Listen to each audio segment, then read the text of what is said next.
Thomas against Beasley. Thomas. The angles are ridiculous. Thomas, attack mode, hesitates, and it rolls in for Cam Thomas. Thomas, shot clock down to 1. Thomas, that's a bomb! Oh, Cam Thomas is not human! Remember when MacLeod Bridges got traded to the Nets? All of a sudden, he got thrown in as the first option on this team.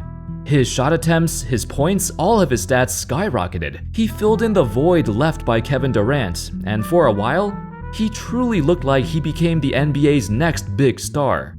This season, however, while the Nets haven't been getting much recognition, there seems to be a new kid on the block. Apparently, the Nets have a trend of role players blossoming into stars, and this time, it's a player by the name of Cam Thomas. Now, for those who don't know, he's been with the Nets for several years now, but the dude went from a bench player taking 8 shots a game, barely averaging double digits, to a 26 point per game scorer taking 20 shots a game, leading his team in both points and shot attempts. If he hadn't missed games due to an ankle injury, his 32.6% usage rate would qualify as the 5th highest rate in the entire NBA, which is crazy to think about. On the other end of the spectrum, his rapid, unexpected surge has led to questions among the Nets brass. Where does he fit in their future plans? How did this relatively unknown player at just 22 years old come out of nowhere and start playing like this? How's it going, folks? My name's Andy, and without further ado, let's begin. For those who don't know, perhaps the rise of Cam Thomas isn't as big of a surprise as you might think. In fact, he was a 5-star prospect, and he averaged 23 points a game at Louisiana State. Despite that, he got drafted late in the first round, at number 27. The reasons being, he was seen as a one-dimensional player, an undersized shooting guard who couldn't do much else besides score. The scouts feared he'd become another guy on a long list of small guards who wouldn't make it, or remain as a bench player, 6th or 7th man for his entire career. I mean, you could even see it in his college stats. 23 points a game with just 1.4 assists. In the NBA, it's not that much better. Out of everyone who averages at least 25 a game, Thomas records by far the lowest number of assists. Essentially, his game now isn't much different than it was back in college, but the fact that his scoring translated over to the NBA successfully, that's a great thing to see. Cam's incredible scoring prowess has been well documented his entire life, his ability to get buckets, regardless of the defense. When he dropped 45 points in a game, when he had a string of consecutive 30-plus point games at the beginning of the season, Cam Thomas is a straight bucket getter. That's been his niche for his entire life, and that always will be the one thing he's great at.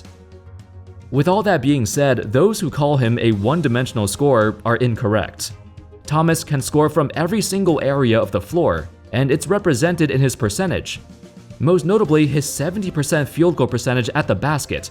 That's incredible for a 22-year-old 6'3" guard.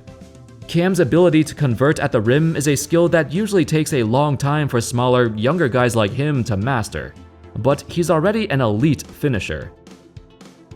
During an interview, Cam was asked, where in the hell did he come from? How did he become one of the NBA's best scorers, despite being an afterthought on his own team? By getting drafted to a team with established, seasoned scorers, it was a huge boon to his game.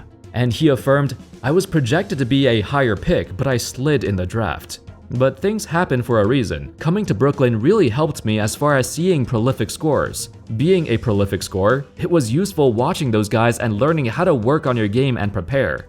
So I feel like it was a blessing in disguise to be drafted to Brooklyn. Even though they were kinda discombobulated at the time, they were very helpful to Cam behind the scenes. Look, he got drafted to a team with Kevin Durant, Kyrie Irving, and James Harden, and he spent hours upon hours with them at practice, observing them and honing his own skills in the process. Most importantly, Cam cited his irrational confidence as the primary driving factor for his success. This is a guy who grew up in the generation of guards who idolized Kobe, and he wanted to emulate his mentality. It doesn't work out with some people. But for Cam, he has the right combination of skills, confidence, and work ethic to launch him into the echelon of elite scorers. So why wasn't he given this opportunity before? When you see a guy going from 10 points a game to over 25 a game in a single offseason, I feel like the first question is, did he have this in him all along, and he just wasn't given the chance until now? Well, despite his stellar scoring prowess, it was his middling defense and lack of passing that kept him off the court. In the previous year, out of all Nets players who played at least 15 minutes a game, Cam Thomas registered the second worst individual defensive rating. There was a clear lack of effort, so it makes sense he got limited minutes. This season, however, he made it his mission to improve and work on it. I've definitely made strides on the defensive end this year. That was a big emphasis on us during summer. His playmaking as well, Cam was seen as a black hole on offense before, but he wanted more responsibility.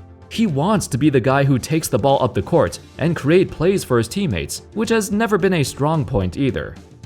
Unfortunately, Cam's rise to prominence hasn't been all sunshine and roses. In terms of his offensive playstyle, it's hard to play with sometimes, since he is a score-first player who's not passing the ball that much. In fact, they got multiple guys like that. Coach Vaughn hinted at the difficulty of integrating him back into the offense after his return from injury, even admitting, "I think it's going to be the challenge of now incorporating himself within the group and being able to play within the group." The issue is more so that his sudden surge into stardom was so unexpected. This was supposed to be Mikal Bridges' year to prove himself, to show the world he is the guy who can lead this franchise, and that's what he wanted for a long time. He was the major piece they got back for Kevin Durant, after all. Now that Cam took his spotlight, perhaps this could lead to more attention down the road. It doesn't help that, deep down, they're somewhat similar players. They both have a deep offensive bag, but aren't strong playmakers, nor is it their first instinct to pass the ball. With Cam Thomas being just 22 years old and Bridges being 27, I think it's clear who has the higher ceiling at this point. It's up to the Nets to decide if Cam truly is the future of this franchise. Thank you all so much for watching. I hope y'all enjoyed the video, and of course, as always, I'll see you next time. Peace.